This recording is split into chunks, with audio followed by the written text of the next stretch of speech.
Hi, I'm Tim. Welcome to Watchbox, and thanks for logging on. If you love this watch, email me, tmosso@thewatchbox.com, your purchase and pricing email question line for buying this or any watch you see on any Watchbox platform. Please reach out to me directly.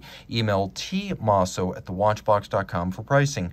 Today, we're discussing a watch that incorporates some of the best elements from the long life of the Omega Seamaster Diver 300 m. So this is the Diver 300 m in rose gold, and it includes the 41.5mm original case size and case shape. It also includes the Omega Wave dial, and then there's the broadsword large index dial that was introduced in 1998 on the Diver 300 m GMT. So the watch is 41.5mm in diameter. It's only 12.2mm thick. These pre-coaxial, pre-display caseback watches were quite slim. It's 47.5mm from lug tip to lug tip, and it has a 20mm spacing between the lugs. We'll throw it on my wrist, which is 16 centimeters in circumference, and you can see it wears well. Comfortable and flat, it easily slides underneath the cuff. Again, these pre-coaxial, pre-display caseback models are the thinnest of the line. It's not so broad that it edges out over the tips of my wrist, and I could actually recommend this watch for a wrist as small as 14 centimeters in circumference. It has a solidity to it. You can see there's a calfskin strap. It's rubberized on its top, black with a monotone stitch, more conventional calfskin on the bottom. You can see that it is a brand new Omega factory strap, never crimped, never gouged.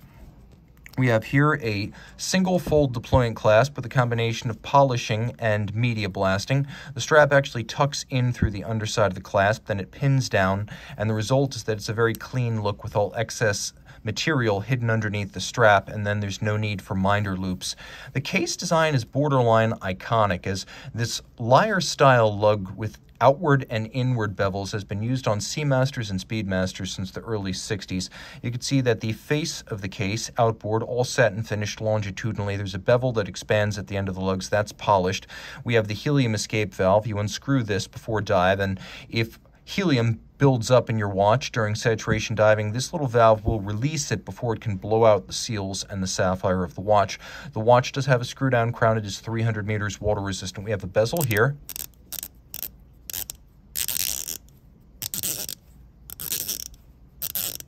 That is 120 click and very mechanical. Now you can see, unlike the standard Diver 300 m, this one features a full rose gold insert rather than an anodized aluminum insert.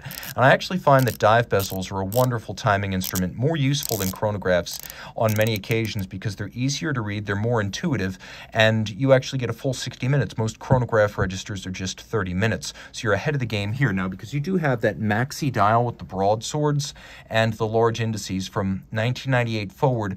These watches were sometimes equipped with the GMT style dial, which you see here, which is much brighter than the dial you find on the skeleton hand Seamaster Diver 300 m. So this is from the series known as the James Bond Seamaster. However, that watch would have included the skeleton hands. This one is a little bit more legible and more functional in its capacity as a diver.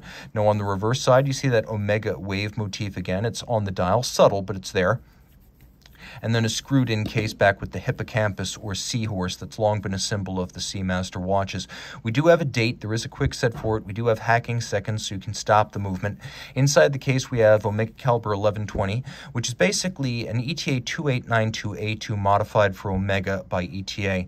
So it's an automatic winder with bidirectional winding action, a 44-hour power reserve, hacking seconds, a quick set date, 23 joules compared to the standard 21. It is a 8 beat per second movement, and it is a COSC certified Swiss chronometer adjusted in 5 positions. It is thin, it is accurate, and it is a very, very tough movement. Reach out to Team Mosso at thewatchbox.com for purchase and pricing details.